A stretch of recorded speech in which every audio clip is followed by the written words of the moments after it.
Welcome to Penrose Learning, where we make understanding easy. In this video, I will show how to make butter paneer. First, prepare your paneer by cutting 200 grams into 1-inch cubes.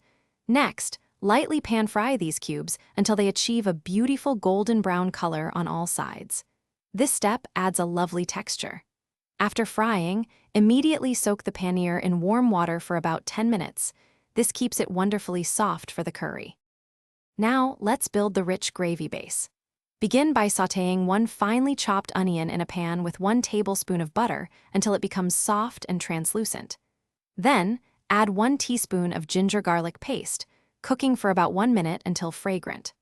Finally, stir in 200 grams of tomato puree, cooking it down until the oil visibly separates from the mixture, indicating it's perfectly cooked. Time to infuse our gravy with flavor. Add 1 teaspoon each of red chili powder, turmeric, and garam masala to the tomato mixture, stirring well for 30 seconds. Next, pour in 1/4 cup of water, bringing it to a gentle simmer for 5 minutes to allow the spices to meld. Finish by stirring in 2 tablespoons of fresh cream, making the gravy wonderfully smooth and luxurious. Almost there, gently add the softened paneer cubes to your simmering butter paneer gravy, stirring carefully to coat them evenly. Let it cook together for just 2 to 3 minutes, allowing the paneer to absorb all those delicious flavors.